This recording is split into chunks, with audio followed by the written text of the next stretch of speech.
তো আমার মনে হয় না যে ইনকামই আমি করি না কেন পুরোটাই আমাকে খরচ করার জন্য আল্লাহ পাক দেননি।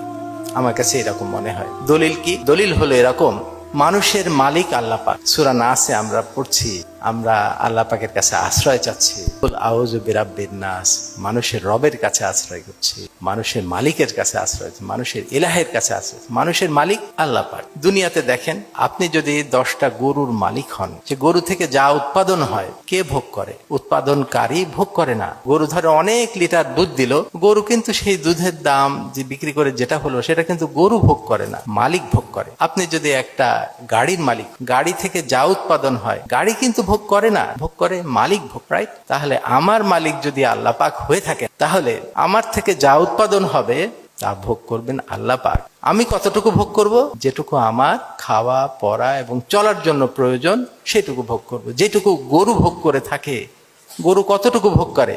সে তার খাওয়া, আশ্রয়, এটুকুতে যে খরচ হয় সেটুকু সে ভোগ করে, বাকিটুকু কিন্তু মালিক ভোগ করে থাকে, রাইট? এটা একটা দলিল। আর একটা দলিল কি? আল্লাহ পাক এক জায়গায় বলছেন, তোমাদের কাছে টাকা পয়সা এবং সন্তান সন্ততি আমানত হিসেবে রাখা হয়েছে। আমানত। এখন আমানত মানে কি? আমরা কোথায় দুনিয়াতে দেখেন, কোথায় আমরা আমানত রাখি? টাকা পয়সা আমরা ব্যাংকে আমানত হিসাবে রাখি, রাইট?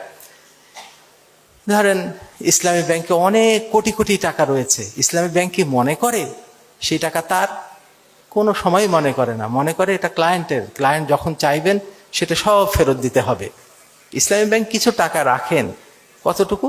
যেটুকু সার চলার জন্য প্রয়োজন, বাকি টাকা মালিকের।